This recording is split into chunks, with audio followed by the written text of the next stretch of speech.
Washington, D.C., this is Middle East Focus. Hello, and welcome to Middle East Focus, a weekly podcast on regional affairs and U.S. policy, produced by the Middle East Institute in Washington, D.C. I'm Alistair Taylor, MEI's editor-in-chief. On today's program, we'll be talking about the results of Pakistan's February 8th elections and where things might be headed moving forward. Over the past 2 years, Pakistan has gone through a particularly turbulent period, following the removal of Imran Khan's government in a no-confidence vote in April 2022. It's been a time marked by political instability, intense polarization, a worsening economic crisis, and growing threats to internal security. As Pakistanis headed to the polls, there was a widespread perception that the country's powerful military had gone to great lengths to shape the results, raising questions about civil-military relations and the health of its democracy. In the end, however, the results came as a major surprise, as independent candidates affiliated with the Pakistan Tehreek-e-Insaf party of the jailed Imran Khan significantly outperformed expectations, winning a total of 93 seats, well ahead of the Pakistan Muslim League Nawaz of Nawaz Sharif and the Pakistan People's Party of Bilawal Bhutto Zardari. You can subscribe to Middle East Focus on Spotify, Apple Podcasts, and other podcast providers. To help make sense of the election results and what they mean for Pakistan, I'm joined today by two great guests, Syed Mohammad Ali and Tamkinet Karim. Mohammad Ali is a non-resident scholar with MEI's Afghanistan and Pakistan program and a weekly columnist in Pakistan's Express Tribune. He also currently teaches graduate courses at Johns Hopkins as part of the Advanced Academics program and American University's School of International Service. Tamkinet is the director of the Bali Memorial Trust in Lahore, a community empowerment organization, as well as a political analyst and activist. She was previously the producer and co-anchor of the Najam Sethi show on Pakistan's Channel 24. Mohammad Ali, Tamkinet, welcome to the podcast, and thank you both very much for joining us. Tamkinet, before we delve into the election results, I want to take a step back to set the scene for our listeners who might not follow Pakistani politics as closely as the two of you do. What's the critical background that they need to understand going into these elections? After 2017, you mentioned in your introduction that for the last 2 years we have seen quite a lot of instability. But I think the instability really started in 2017 after Nawaz Sharif was disqualified. Then we saw in elections 2018 that Nawaz Sharif was behind bars with his daughter and disqualified. And we could see there was a lot of, there were a lot of events which we can call pre-poll rigging, that how, the loyalties were changed and how they came out openly, the military establishment, to help Imran Khan get into power. So 2018 election was very controversial. And there were, all parties saying that even before the elections and after the elections and on the election day, that results were changed and how the loyalties were changed and all that. But despite all that, the other parties sat in the opposition, accepted the results, and let things be. Now we come to the vote of no confidence 2 years ago, when these parties, when they thought that his, popularity was down, his performance was bad, and the establishment had, now decided not to, support him anymore, and that was the time that they struck. So after that, we have seen that there has been a consistent effort by Imran Khan to keep the political situation, the scene unstable. And the way I look at it is that these politicians have been playing in the hands of the establishment as pawns. And this is the history of Pakistani politics. But in Imran Khan's case, it was a bit different. It was what we call in Pakistan Project Imran. Well, he was not a pawn, it was a full-fledged project. And that is why when the establishment decided to ditch him, that project had taken life of its own among the establishment itself, and the judiciary and the bureaucracy, the media, everywhere. So when they decided to roll it back, it became difficult. And that is why the situation worsened, and they had to, resort to all those areas where it became very overt, blatant. and illegal, whatever you can say. But the decision at that level of the establishment was to roll back the project. That you know, it's not feasible to have Imran back in the government.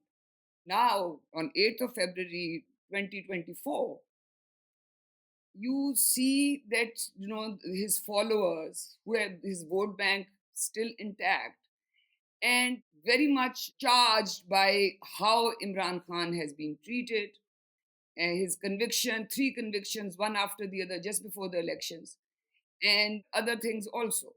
And then just before the elections, they took away the election symbol from Imran's party.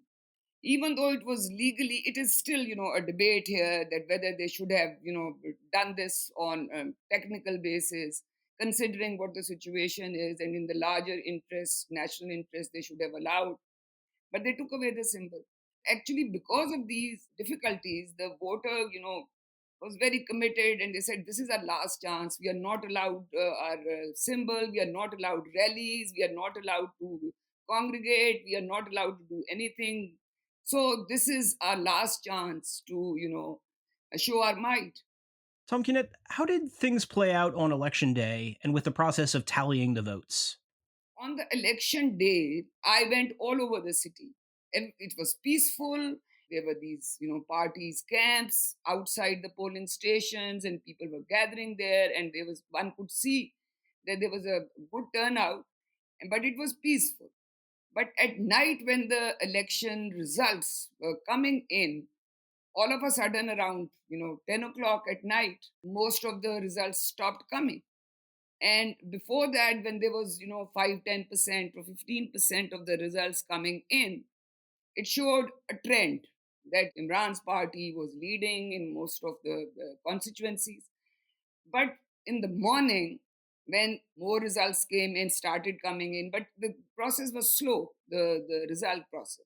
Things started to change. And that's when Imran's party, with their leadership and their followers, started protesting that what is happening? Are the results being changed? And even today, after all the results have come in, they have gone to the courts, they're having their protests, and there's a very fiery debate going on that even though they have emerged as the largest party, and but it's not a party. That's the problem here. And that is why I said this is a complicated election, because for the first time, here is a party with the largest number of seats, but it is not accepted as a party.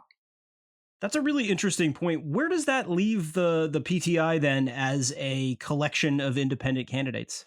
The fight to get these independents into other parties, because now they can cross the floor, because as independents they can join any other party. So that fight is going on. And there is this problem about the reserve seats. You see, in our National Assembly, we have 266 seats which are contested all over Pakistan. And then we have 60 reserve seats for women and 10 reserve seats for minorities. So, what happens is that it depends on the number of seats that you win, that you get a share of this quota. And that makes up your final number. Now, as independents, even though there are 92 of them now, one of them has already switched loyalties. So they will not be able to claim that quota. So that's a huge disadvantage. And in order to claim that quota, they'll have to join another political party which has a symbol which is recognized as a political party in order to claim that. And after the election commission issues the notification of a successful candidate, he or she has only 72 hours to decide whether he or she wants to sit as an independent or join a political party. So here are all these complications. Now election commission has started issuing the notifications, and election commission has 2 weeks to complete that process. But they have started issuing notifications. So there is a chaos here right now. Imran's party is running from pillar to post, trying to get their candidates not to defect and to negotiate with another party to become part of it and claim the quota. So there is total chaos. And the two major parties, Nawaz Sharif and Bhutto's party, Bilawal Bhutto's party, they have come to this decision that the basic agreement is that they will form a coalition party because none of them have that simple majority. Even Imran Khan's party does not have a simple majority. And in order to form the government, you have to make alliances. And as independents, they cannot make alliances. And otherwise, also, they have said very clearly that they are not going to sit with any other party. Mohammad Ali, I want to get your take on the results as well. Who do you see as the sort of main winners and losers here? That decision is still sort of up in the air. There's a lot of movement going on, apparently behind the scenes, because the independents have, like Tamkinet Karim suggested, independents have done quite surprisingly well, and the voter turnout was also quite good for Pakistan. So that's a good thing that people weren't despondent and they were galvanized to come out and have their say. And most of the independents are aligned with the PTI. There were many stumbling blocks in the way of the PTI, which was the unfavored, the underdog candidate this time around. And yet they came out leading. Now, there are still many seats that they feel that they should have also gotten if they weren't those hurdles. After them, we have, as was expected, a kind of, the PPP has done all right, the PMLN has done a little better, but certainly they do not have the numbers to form a simple majority, 169 or 59 seats. They have like seats in the 70s and the 50s. So they need a coalition. It would be a weak coalition because traditionally these have been the main political parties of the country which have been in opposition with each other. And now the PTI is, also aspiring to form its own government, which seems quite difficult if one reads the mind of, the Pakistani establishment, as they say. So there are certainly backdoor machinations in progress, and it remains to be seen. It might take actually several days because there is time for the official results to be announced and particularly for the National Assembly session to be called. That needs to happen before the end of this month. All of these candidates had sort of come in as independents because they'd been denied the party symbol, the PTI cricket bat, after Imran Khan, being a former cricketer. So they had come in as independents. So in Pakistan, there are around 169, 170 seats that are directly elected in the legislature. And the rest have to be, and these are the reserve seats for women and minorities, etc., are given on a proportional basis based on who won those 169 and 70 seats. So they have to declare their loyalty to a political party, and the PTI itself has not been banned, only its electoral symbol.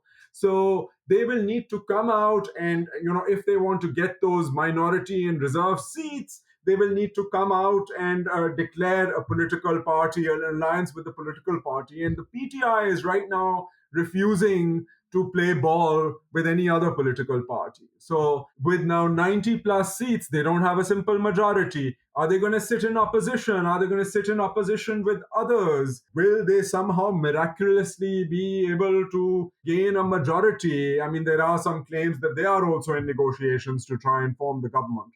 Otherwise, we see a cobbled together coalition government and the possibility of infighting. And conversely, adverse reaction if the PTI leader remains in jail because they now have a sizable political presence. So the situation is quite tricky, I would agree. It's a complicated and fluid situation. I want to get into the kind of scenarios for government formation in a moment, but first, I want to touch on how the military itself has responded so far. Saw some comments from the Chief of Army Staff, General Asim Munir, over the weekend that seemed kind of conciliatory, talking about a quote need for a healing touch. Tamkinet, I want to get your read on those comments and how the military is responding. Obviously, this can't have been the result that they were hoping for. First, let me correct Muhammad Ali. The contested seats are 266. 70 seats are the reserve quota. So 266 general election contested seats are there. So, okay, about the establishment, at times like this, many conspiracy theories also come in, and there are all sorts of analysis. And the major thinking here is that establishment has got everyone where they wanted them to be. That every party is weak, and no matter who forms the government, nobody has a simple majority. Whoever forms the government will be dependent upon the establishment one way or the other. So this looks like, we were hoping that in after the elections that this instability will end, and that will pave way for economic stability, and we move forward. But for now, it seems that this instability is here to stay for some time, because till the government is formed, there are going to be protests, there are going to be these court cases, there's going to be generally this chaos, and then the people being bought from one side to the other and things like that. So it's a very, very difficult situation for Pakistan. But for the establishment, this is their history, that they think and they're always confident that no matter what, we'll be able to control the situation and we'll find a way. For now, they don't need to fear anything from Imran's party, because they will not be able to form the government. Even if they join another party and get their reserve quota, on their own, they will not be able to form a party. And to make an alliance with another party, that other party will have to get the approval of the establishment. And also, the other parties are all anti Imran. Most of them are anti Imran because they have been victims of his politics or whatever. So they would not like to bring Imran back into power. And the major two parties which can change the game are clearly anti Imran. So Imran's party is not coming into power, but as a big opposition sitting in the assembly, this can create issues. And if they accept the results, sit in the assembly, and act like responsible opposition, it's okay. But as we have seen in the past, when after the vote of no confidence, Imran decided, even though he had the largest number of seats in the National Assembly, despite the vote of no confidence, and he had governments in two provinces and two other units, but he decided to, quit the assembly. He left. So you never know. In order to create another crisis, another, challenge for the parties and the establishment, he might decide that no elections were rigged and we are not going to sit in the assembly and they are going to be on the roads. Or hopefully that doesn't happen, but there is a strong possibility. So generally you see instability and chaos. Muhammad Ali, I want to get your thoughts on the government formation process as well. Reports suggest that the PLMN and the PPP have agreed in principle to cooperate on forming a new government. Do you think that's likely to pan out? And what do you see as the other kind of plausible scenarios? This is the most plausible scenario, Alistair. I mean, I think PPP might be trying to drive a hard bargain because the PMLN really needs them.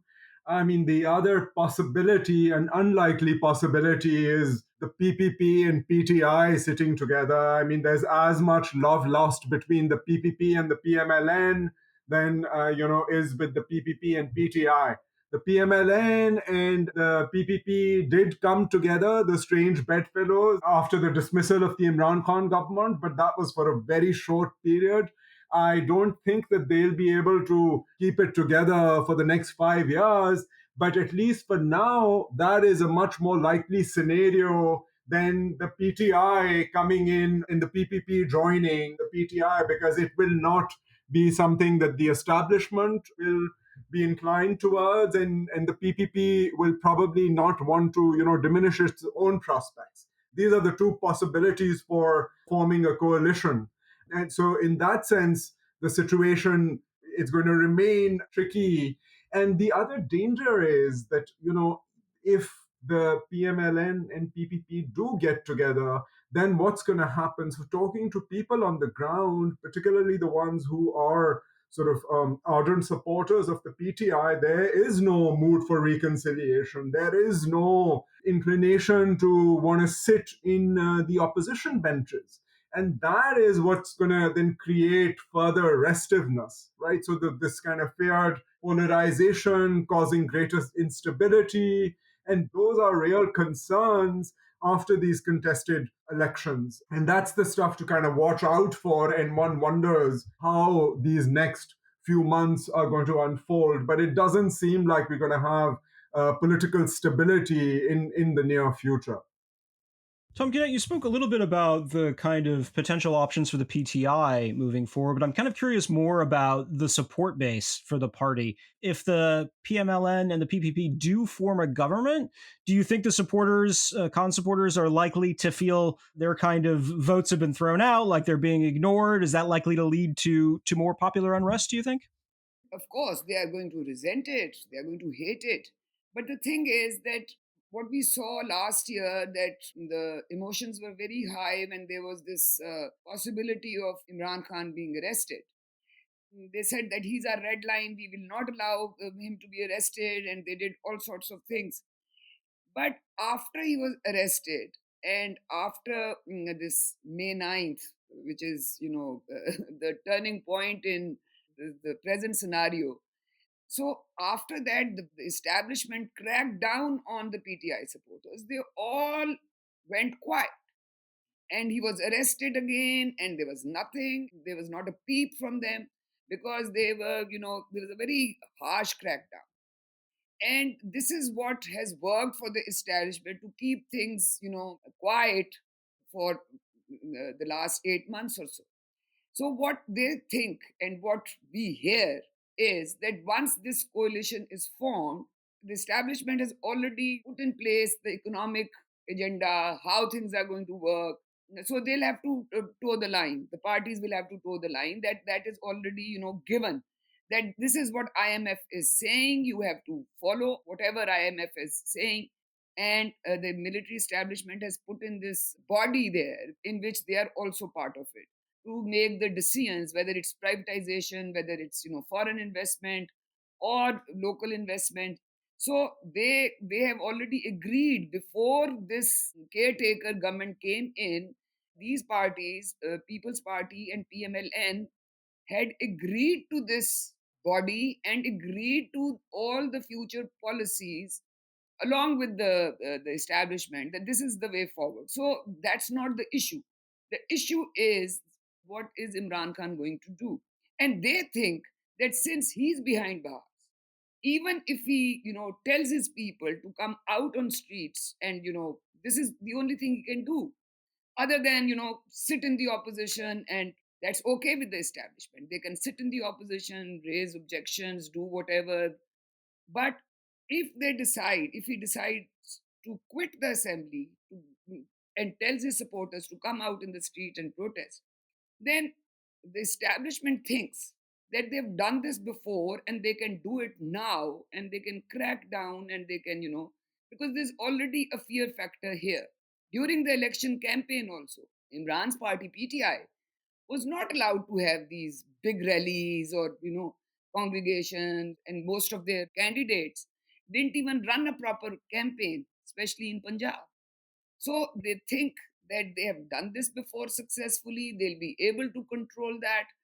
And the supporters also have this fear that we tried to do it this way and it didn't work. And let me add quickly, the leadership of PTI right now is in no mood of confrontation.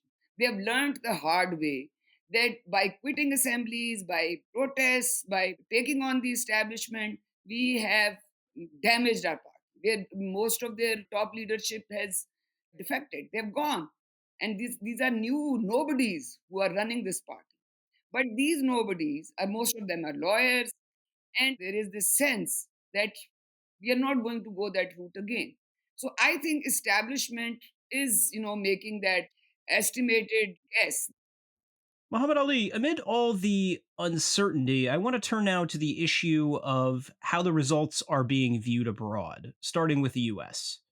Over the weekend, the State Department put out a fairly standard statement saying that we look forward to timely, complete results that reflect the will of the Pakistani people.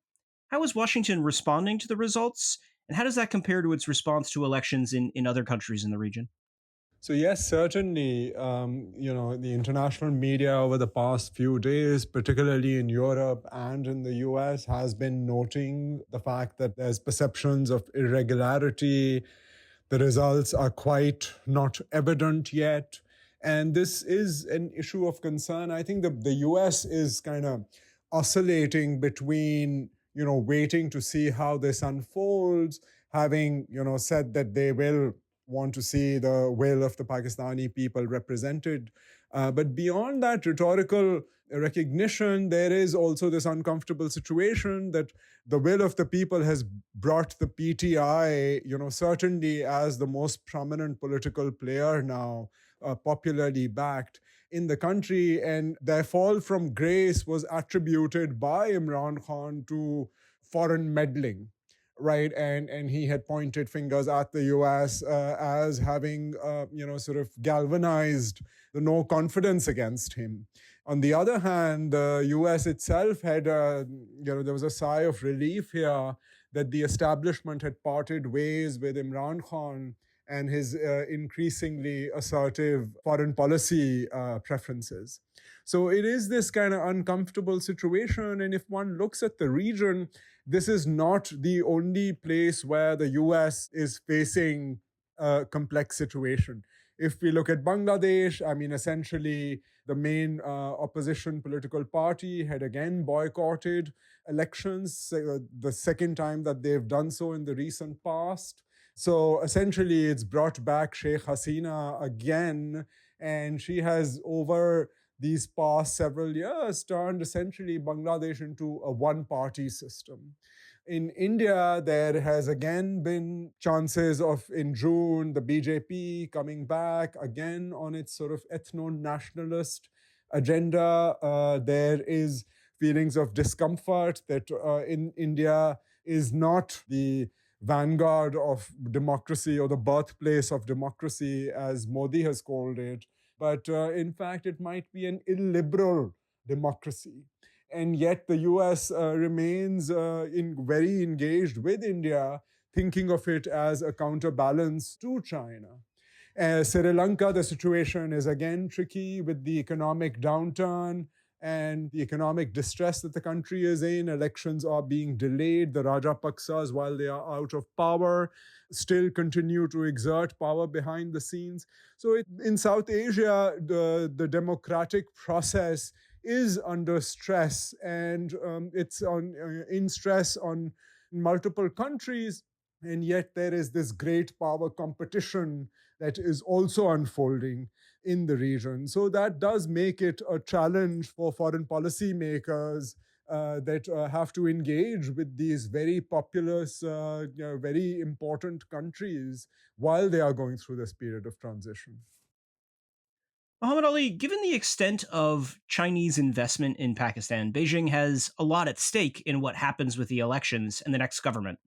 How is China reacting to the results, and how do you see things developing moving forward? Yeah, absolutely. The Chinese investment in Pakistan with the China-Pakistan economic corridor is an issue that is definitely of concern to China, servicing those loans. Thus far, with the building economic stress in Pakistan, China has been helping Pakistan kick the can down the road. So restructuring of the debt, a lot of it is commercial debt, high interest rates. And Pakistan is in a precarious situation because it now has the infrastructure that has been built with Chinese help as a part of the Belt and Road Initiative. But now Pakistan has to pay that money back. And China needs that money. The Chinese economy is also slowing down. So they are looking at what's going on. Some people are of the impression here in the think tank community in DC that Nawaz Sharif might be the candidate of choice. Nawaz Sharif has proven to be more mercantilist. He has had good relations with the Saudis, with China as well. He helped put the CPEC on steroids. But some of the problems plaguing CPEC go beyond what a particular government can do, issues related to security, issues related to transparency and participation within the CPEC, the China-Pakistan Economic Corridor economic model. No matter who's been in power, even with Imran Khan, the military had appointed a former general to head the CPEC authority. So, on foreign policy matters, the military establishment has quite a lot of say. So the Chinese, I think, government has that realization. And so in one sense, it doesn't quite matter who's going to be at the helm of affairs, but they would probably want to avert more hiccups and would not be unfavorable, would not look at this the formation of a coalition government or somehow a government where the PMLN is more firmly in the driving seat necessarily as a negative thing. We're running short on time, but before we wrap up, I want to get both of your thoughts on where you see things going from here. Tamkinet, what's your outlook for Pakistan going forward? Okay, so there are many fronts, many challenges. So what I see is that after this new government is formed, there are two things which are bound to happen. One is the revival or improvement in foreign relations with our friends. Then the economic recovery is also they have already planned how they are going to do it, and there is a consensus among these two parties and the establishment that this is the way forward. Of course, there are going to be very, very tough decisions to make, and there's going to be more inflation, and the prices of utilities are going to go up, and there is going to be a strong resentment from the people. But these hard decisions have to be taken. The only problem with the coalition government is that there is always this give and take to get to a consensus, and sometimes they are unable to take those very, very hard decisions like privatization. There is a very big difference between People's Party's viewpoint and PMLN's on privatization. So coalition comes with these issues, but I think everyone has a very good idea that Pakistan is at a stage where you can't, sort of delay it any further. You have to get on with it, get things sorted, and get going. Otherwise, we are just on the brink of that default. They'll have to do things. It's not that they have a choice. They'll have to do things. The only factor which can make things, difficult is the Imran Khan factor, because there is a whole lot of them who follow Imran Khan blindly.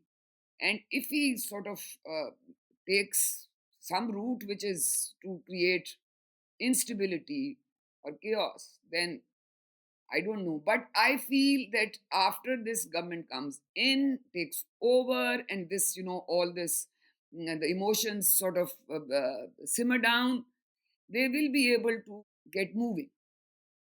Muhammad Ali, you've got the final word here. How do you see the situation playing out? And are there any issues or areas that you'll be watching especially closely in the coming weeks and months? The situation does remain fluid. We have to see if the PMLN and the PPP, the two main rival parties, traditional, if they will be able to come together and form a government, not only form a government, but sustain a government as the country goes through these very tough negotiations with international lenders like the IMF and other bilaterals, which will require austerity. Will they be able to put the economy on track enough to attract foreign direct investment? And, what exact power sharing arrangement they will be able to put in place remains to be seen. On the flip side, the PTI, now that it has gotten a significant public backing, will they be willing to, be in parliament and, act as an effective opposition? Or will they again risk agitational politics. And then how the security apparatus is going to react to that remains to be seen. So there's a possibility that there might be further polarization and political tension between the main sort of power brokers, which will not obviously be good news for focusing on these other pressing challenges. So the situation is probably going to remain fluid for several months, till we can start seeing some semblance of stability or perhaps greater instability come to the fore. We'll have to leave things there for now, but Tamkinet, Mohammad Ali, thank you both very much for joining us today. That's all the time we have for this week. Thank you to our listeners for tuning in, and to our podcast editor, Elliot Sanders, for all of his work on this week's episode. You can find all of our latest coverage of Pakistan on our website at www.mei.edu. And you can follow MEI on X, Instagram, Facebook, and YouTube, and subscribe to our email newsletters for the latest analysis and information about upcoming events. I'm Alistair Taylor. We will see all of you next week. This has been a presentation of the Middle East Institute.